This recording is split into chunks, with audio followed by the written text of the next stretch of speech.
Introduction to Elijah. Elijah Carter had always found solace in art. Growing up in the heart of a modest neighborhood, his days were spent sketching scenes from his world, children playing on cracked sidewalks, sunsets reflecting off weathered buildings, and the unspoken stories of the people around him. From the first moment he held a pencil, Elijah knew art was his calling. But passion alone wasn't enough to overcome the hurdles of life. Financial struggles meant Elijah had to juggle odd jobs while pursuing his dream. Many dismissed his talent, unable to see beyond his circumstances. Yet, in the tight-knit community that raised him, Elijah found encouragement. His neighbors marveled at his work, often pooling money to buy supplies or frame his pieces. One crisp autumn afternoon, Elijah's excitement brimmed as he stepped into Whitman Galleries, an upscale art space known for spotlighting emerging talents. Flyers announcing an upcoming exhibit for fresh voices in the art world had fueled his hope. This could be his chance to finally break through. Inside the gallery, the walls were adorned with intricate pieces, but it was Mr. Whitman, the sharp-dressed owner with a thin, judgmental smile, who commanded the room. When Elijah introduced himself and presented his portfolio, Mr. Whitman's gaze shifted from polite interest to thinly veiled disdain. "These are interesting," Whitman remarked, flipping through Elijah's work with deliberate slowness. "Not quite what we typically display here, but brave of you to try." Elijah clenched his fists, his heart pounding. He wanted to retort, to defend the hours of toil poured into every stroke, but the weight of the moment pressed on him. Instead, he forced a smile and left his portfolio behind, as per gallery protocol. "Thank you for the opportunity, Mr. Whitman," Elijah said, his voice steady, despite the sting. As he stepped out into the cold air, doubts swirled in his mind. Was he foolish to dream so big? But the faint glow of hope lingered, his work was there, in that gallery, and perhaps someone would see the unseen talent within. The turning point. Days passed, and Elijah heard nothing from Whitman Galleries. He tried to push the encounter out of his mind, but every glance at his empty easel reminded him of the portfolio he had left behind. Inside the gallery, however, his work had not gone unnoticed. Alice Monroe, a junior curator with a keen eye for authenticity, had stumbled upon Elijah's portfolio in the storage room. As she flipped through the sketches and paintings, she felt a spark of excitement. His work was raw, evocative, and told a story unlike anything else in the gallery. Alice knew Mr. Whitman wouldn't approve. He had a tendency to favor established names or artists who fit a certain mold. But Alice also knew the upcoming gala, an event brimming with influential collectors, was the perfect opportunity to take a risk.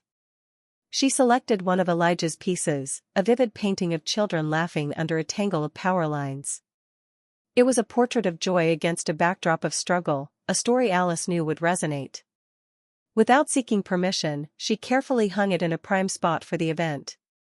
The gala night arrived, the gallery buzzing with wealthy patrons and art connoisseurs. Amid the sea of extravagant sculptures and abstract works, Elijah's painting stood out, drawing a small crowd. Among them was Victor Armand, a renowned art collector with a reputation for discovering hidden gems. "This piece," Armand said, his voice cutting through the chatter, "is extraordinary." "Who is the artist?" Mr. Whitman, hearing the commotion, pushed his way through the crowd. His smile froze when he saw the painting. He hesitated, glancing at Alice, who gave him a firm look. "This is by a new artist.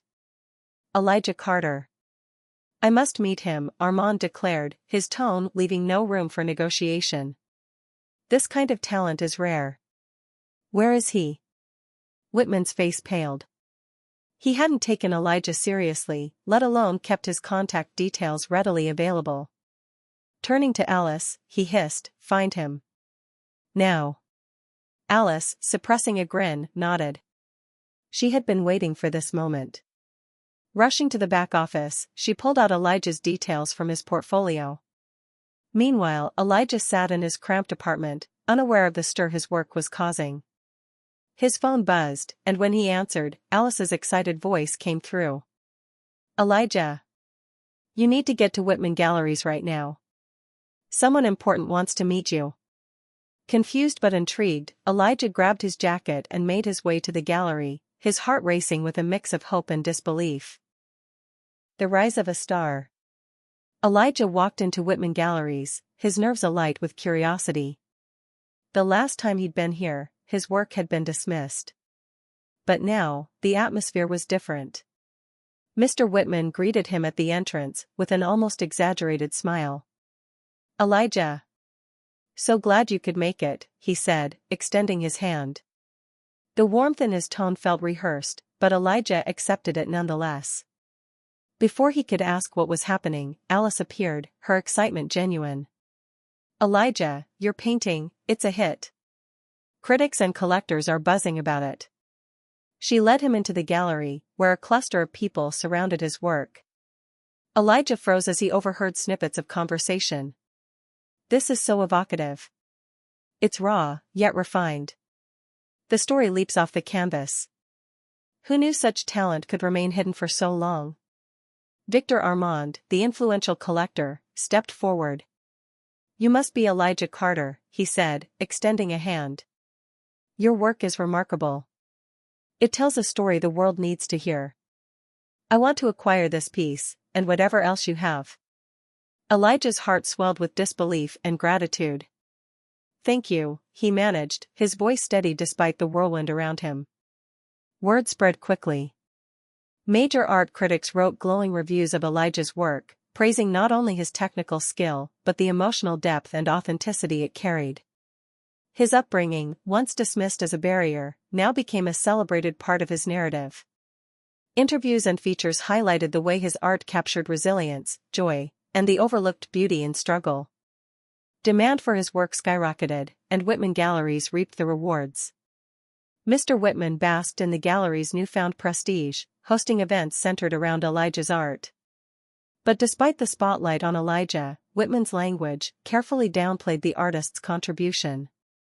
"We're proud to have discovered Elijah Carter," he would say, omitting the fact that he had initially dismissed the portfolio entirely. "Our gallery has always supported emerging talent." Elijah noticed the subtle erasure but chose to focus on his work and the people who had truly believed in him. He forged connections with collectors and advocates who valued his vision, including Alice, who had become a trusted ally. As his success grew, Elijah didn't forget his roots. He used his platform to give back to the community that had supported him, hosting workshops and funding art programs for underprivileged youth. Though Whitman Galleries tried to claim credit for his rise, the truth of Elijah's journey resonated with the public. His work and story had transcended the gallery's walls, shining as a beacon of perseverance and the power of unseen talent finally given a chance to flourish. The ultimate comeback. Elijah Carter's rise in the art world was nothing short of meteoric.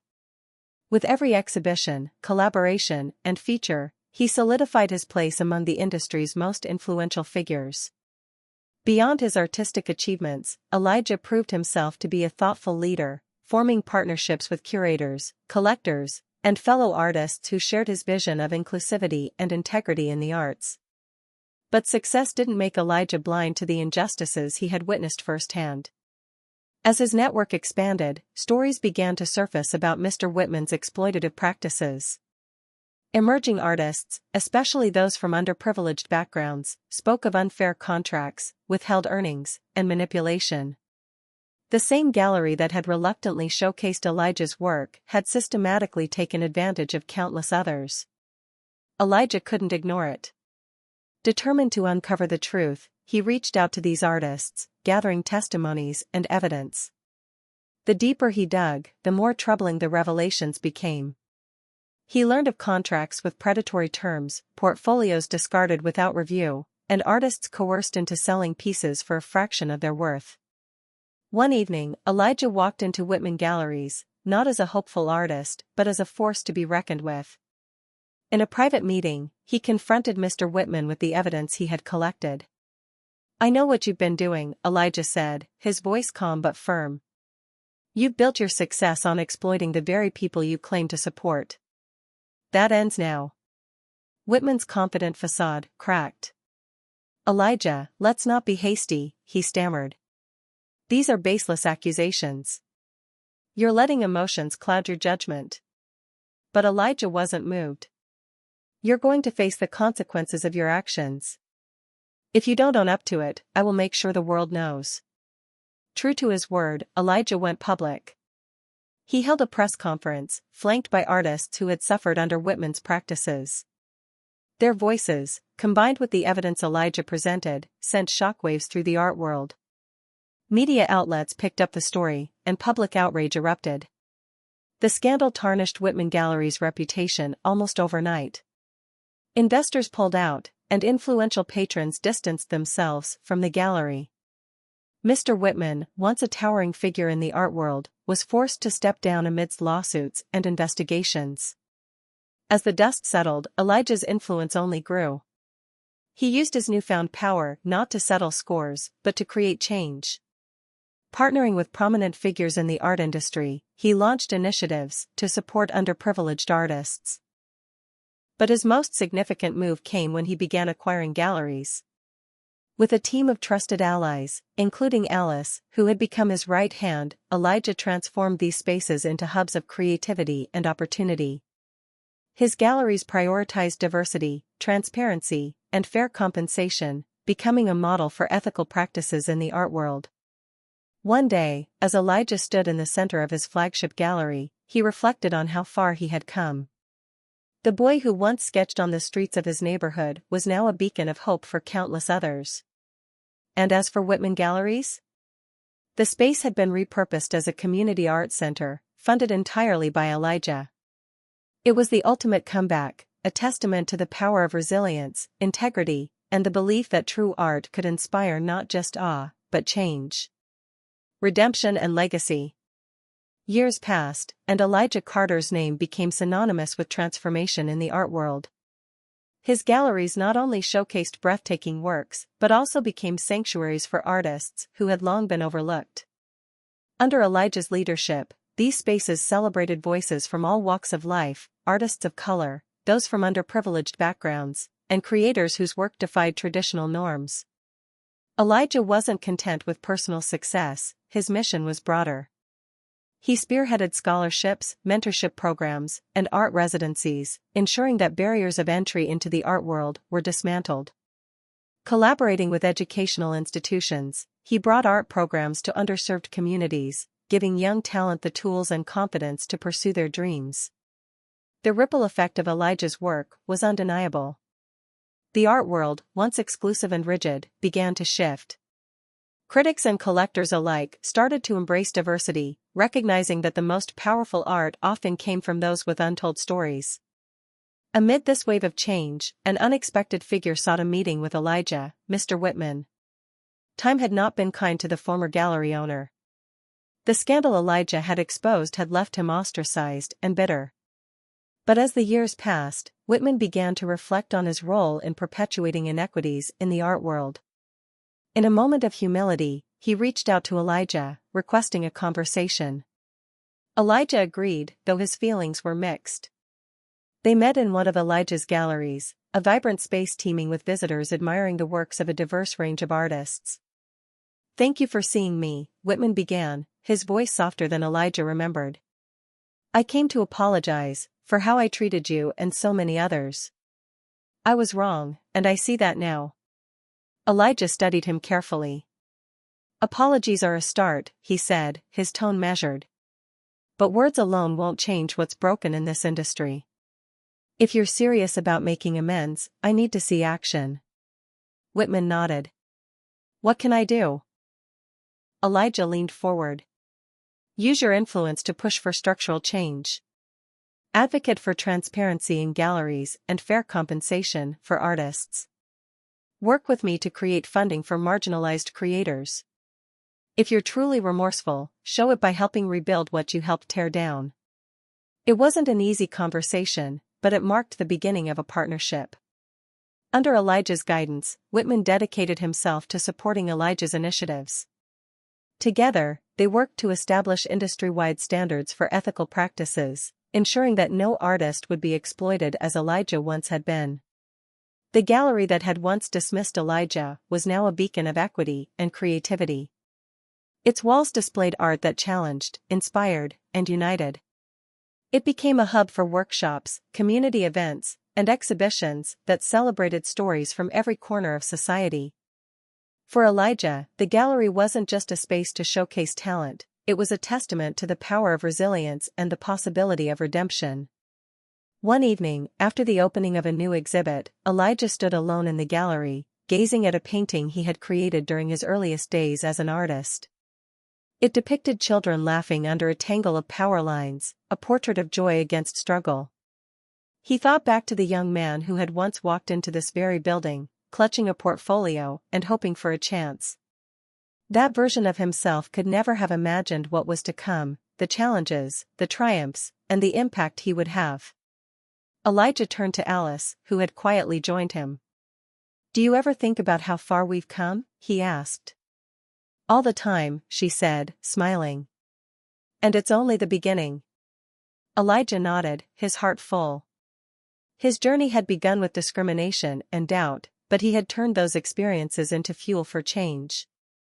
He had shown the world that true art wasn't just about beauty, it was about connection, equity, and empowerment. As he looked around the gallery, filled with people from every walk of life celebrating the power of creativity, Elijah knew his legacy was secure.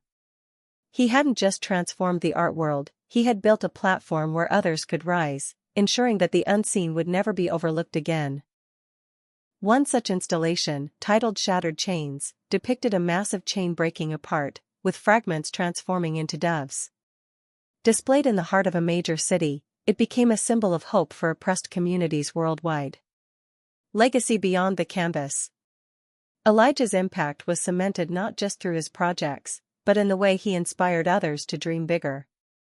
His life story became the subject of books, documentaries, and even a feature film. But despite the accolades, Elijah remained humble, always redirecting attention to the artists and communities he worked to uplift.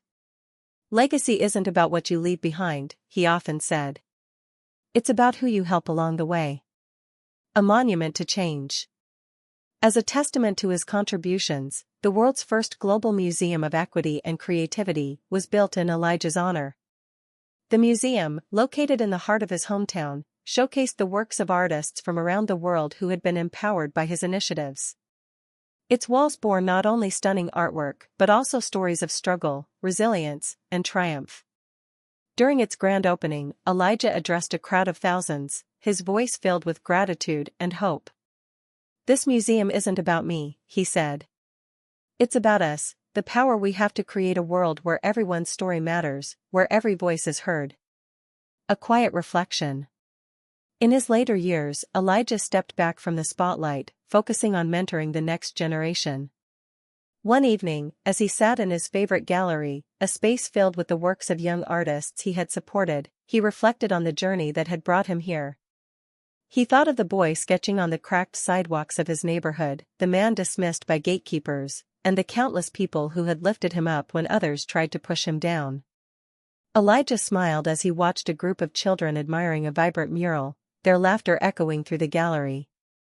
This, he realized, was his greatest accomplishment, not the awards, the fame, or even the change he had created, but the spark of possibility he had ignited in others. For Elijah Carter, art was never just about painting, it was about making the world a canvas, where everyone had the chance to create their masterpiece.